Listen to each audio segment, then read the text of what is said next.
What's up? It's Frank here from Data Driven Impact Quantum and, of course, franksworld.com. It's been a while since I did a book recommendation, and for those of you scoring at home, I am currently reading book 11 for 2021, reading slash listening. I hit what did I hit last year? 63 books, which means I have to hit an average of 5 books a month.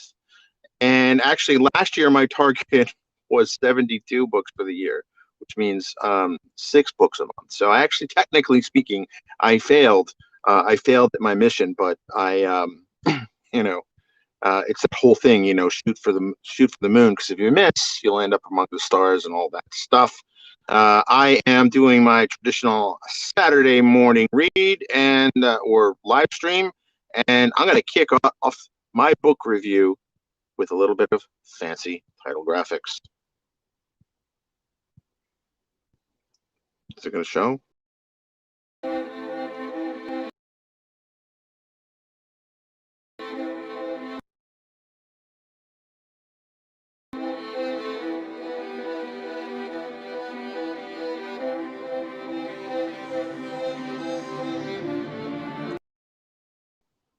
Awesome. So I am streaming live on LinkedIn, Twitch, Periscope, Facebook, and YouTube. Hope you're having a great Saturday. It's a bit gloomy and looks like it's going to rain here in DC, but could be snow, could be ice, could be worse. I am here in my car sporting my new Martian Congressional Republic Navy hoodie. I love the show Expanse. From the show Expanse. You can catch all the seasons now on Amazon. And Andy and I have talked about this repeatedly in the past. But today is not about any of the books in the Expanse. Today is about a new book that I discovered called Big Money Energy by Ryan Serhant. Now, I had no idea who Ryan Serhant was. He he was on a podcast by Ed Mylett. If you don't know who Ed Mylett is, don't stop what you're doing. Check out his podcast now. Wait till I'm done with the live stream. So anyway, he did a really great interview, fascinating stuff, and that made me want to check out his book called Big Money Energy. So if you don't know who Ryan Serhant is, he is a real estate broker in Manhattan and my old stomping grounds, and he was on a reality TV show called $1 Million Listing by Bravo, and he basically shares his experience about how he came to New York as a failed actor and found kind of his, initially just to pay the bills. I became a real estate broker, and then he kind of just had this moment where he's like, this is my calling, this is my purpose. He says it far more eloquently than I do, but he actually took the experience that he had and leveraged it to help him win the audition for $1 Million Listing. I've never heard of the show $1 Million Listing. Actually, I think I heard the show and never watched it. But after kind of hearing his story, I'm going to go back on Hulu and see how far back I can go. So far, it's just a fascinating. I'm about 90% done with a book. I recommend it. It's filled with little pithy kind of examples of entrepreneurship, perseverance, and kind of just marketing and just kind of his overall attitude to life. It's just great. And he's written the book pretty recently, because he talks about how he was just about to launch his own brokerage firm. He's about to do all this, and then the pandemic hit. And one of the things that was hit hardest by the pandemic was New York City real estate. I mean, if you look at kind of what's events that has transpired over the last 12 months, the appeal of living in Manhattan was kind of the bars, the restaurants, just the community, and all the stuff that's going on. Well, that's all gone now. I mean, we're not all gone, but I mean, significantly reduced. Add to the fact that there's a bit of a crime wave going on and a lot of other things going on in the city. I can't blame people for wanting to pull out of $20 million deals. I mean, where I live, $20 million is still a lot of money for a house. Although I guess if you're watching in the Bay Area, that's like a ramshackled old shotgun shack. But I digress. I really like the book. I woke up today with the start of a migraine. So for those of you who don't know, I was in the World Trade Center Well, I was actually supposed to be in the World Trade Center, one of the little buildings at the base of it, but I was late for work. But I ended up getting caught in a dust cloud. So sometimes when we go from cold to warm to ice and snow to rain, and kind of in between with the heat and the cold and kind of the dry air, that really messes with my sinuses. Now I have ways to kind of deal with it, but today, man, I just woke up like feeling like I got punched in the head, and I wasn't feeling like doing anything. So I was like, I'm just laying here. Might as well make some use of my time, and I started playing the audiobook, and then I was like, yeah, this is awesome stuff. I need to get up because he was telling a story about how he flew to China and this crazy to close a deal. It was pretty crazy. And then I was like, you know what? I'm gonna get up. I'm gonna put the this book. I have a Fire TV and there's an Audible app there. So I was listening. I was cooking eggs for the young ones, and I was like, yeah, this is good stuff. This is good stuff. I should talk about this on my live stream. So I highly recommend the book. It is an awesome read. If you have any questions about it, let me know. And I actually posted to my Instagram the picture of me watching it on my big TV while I was cooking eggs. But if you have any questions, let me know. Yesterday, I did an abbreviated Synapse demo, and didn't quite go the way I want. I am going to go back and do kind of a better recording of kind of what it does. I'm trying to practice just for my own use, uh, how to demonstrate Synapse, because Synapse is one of those big data projects that it's kind of hard to get your head around. It's kind of hard to do like a neat little kind of snackable demo. And I have to for work do that. So I figure, you know what? I'm gonna throw myself into the deep end. I'm gonna try to present it to as many people who watch my feeds.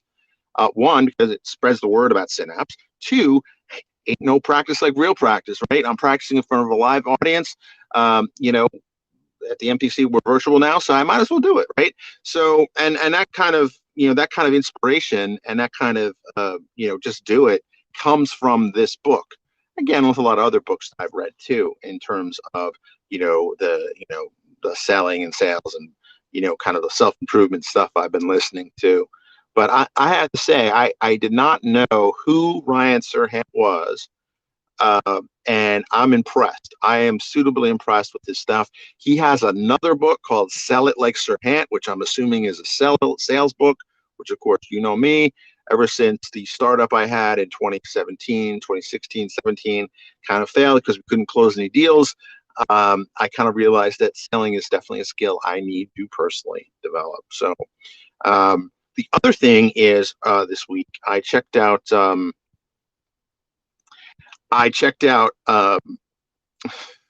got a text message. So hold that thought. I gotta get back on my train here. So the other thing that I discovered this week was oh my god, I'm gonna mess up her name. Jamie Kern Lima, who basically I did talk about briefly on the stream earlier this week, but if you haven't caught that, she is the CEO of It Cosmetics, and her story is just amazing. She basically built a type of cosmetic for covering up her rosacea, and I mean she struggled with just her self-image, her people not believing in her, and she exited. Her company was bought by L'Oreal, I believe it was L'Oreal, for $1.2 billion with a B. And according to not MSNBC, a CNBC article I read, she pocketed about $410 million. So, one, anyone who can exit with $1 billion startup, kudos to you. But secondly, and this I think is her true genius, shows her true genius, that she managed to hold that much equity all the way to the end. And the more you learn about her, the more her genius kind of comes through in terms of this event that she threw on Monday. And I think if you go to BelieveIt.com, I think the videos are still available. You have to check it out. I only watched a fraction of it. She managed to pull in speakers like Ed Milet. She pulled in Tony Robbins. She pulled in Jay Shetty. She pulled in Mel Robbins. She pulled in there was one other big speaker that I was like, whoa, Dean Graziosi. How could I forget Dean Graziosi? On the off chance Dean Graziosi is listening, sorry, Dean. I actually watched your interview with the guy from Oh God, what was it? It was the Achiever Mindset interview. I'm blanking on names today. That just means I need more coffee, which I do have. I do have. I bought a box on Amazon of high octane coffee, so hasn't quite hit yet. Obviously, I also watched the Dean Graziosi interview with Ed Milet, which is also incredibly inspiring. So I know a lot of folks are saying, "Hey, aren't you a technical dude? Why are you talking about all this like salesy and self-development stuff?" Well, we live in a very negative time. People, if you turn on the news, and on the regular, you will see just bad news, right? This, that, bombings, this, that, COVID, all that nonsense. There is a shortage of people who can inspire, and I hope to inspire you. Whether that's inspire you to take up a career in AI or data science, or pick up a career in IT. That's kind of my goal here, right? Because we're on this earth, we're here together, like it or not. We need to help each other. And help each other be the better versions of ourselves, which is a flowery way of saying I want to help. And I learned the hard way. When I got Rift in 2016, and I was like, I can start a startup. And then I met up with my co-founder Kim. We both realized like we couldn't really close any deals, and that was like an aha moment. Like, I mean, I needed to learn that skill. And I'm not perfect, but I can definitely do it a lot better now than I could 4 years ago or even 2 years ago. In fact, this is funny, right? So I haven't shared this yet, but um, so every once in a while, I'll put my resume out there. I'll get hits from headhunters and recruiters on LinkedIn all the time. So every once in a while, something will sound intriguing, so I'll say yes to it. So I had this for a cloud solution architect role. This Microsoft partner, I think they're headquartered, let's just say Florida. I don't want to give the town because that might give them away. And so I'm like, I took the interview. I had a technical interview. I thought I aced the technical interview, which I did. But apparently, that the feedback was that I was quote unquote a sleazy salesman. Yeah, me, a sleazy salesman.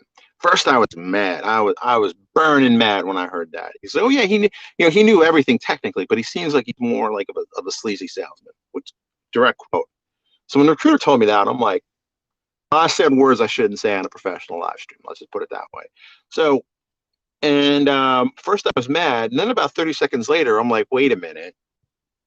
A couple of years ago, I was on calls where they said I couldn't sell anything. Like I would have been a terrible sales role or in a sales role. I'm like, and then, data leader kind of didn't go anywhere because we couldn't close any deals. And I'm like, I've turned a corner. That MF said I was a sleazy salesman. I'm going to wear that as a badge of pride. Now, I know personally, I know I have high technical skills. Like that's not even a question. But just the fact you can kind of explain things and influence people to make the right decision for their organization or their business or themselves, that's an important skill because if you Jordan Belfort says this, and in his books and his training videos. But basically, sales has a bad rep. I know that, you know that, we all know that. But I mean, if you think about anything you've done in your life where you made a decision to change, whether it was buy a car or buy a house or buy a book or buy something in the store, you were sold on that. Now, from whatever it is, right? It could be you bought the box of Cheetos and you ate the Cheetos, right? Well, that's maybe not positive, but you enjoyed it. But everything in that point, you were influenced to do that. For me, one of the transformative things, earlier in the stream, I mentioned migraines. So there was I used to, in the years after 9/11, it was really bad. I would say in a couple of years after 9/11, I would get migraines 3-4 weeks a month. Like it was a common thing. It was not quite debilitating, but it was definitely, heavy. It was a bad situation. And then slowly things got better. I would get it, but I'd be down half the time with a migraine or some low grade migraine, and I wasn't really feeling myself. So I accidentally kind of discovered that if I had spicy food, that the migraine would kind of go away a lot faster. Fast forward to like a YouTube video I saw, and it was kind of like a early days of YouTube. So this guy did this infomercial. Long story short, the guy I forget his name. He sold kind of a pepper spray that was like a nasal pepper spray, and I was kind of skeptical about it. Very skeptical about it. And he explained this story how he was going to go on Oprah or something like that and pitch his self defense course. And he had a migraine, but he's like, it's his first time on Oprah, so like you don't say no to Oprah. And he ended up kind of doing it anyway, and it got sprayed with pepper spray. And then once the pain from the pepper spray kind of subsided, he realized that the pain from his migraine was gone. And for me, I bought, hearing that story, I was like, you know what? If you've ever had migraines, you'll do anything you can to mitigate them.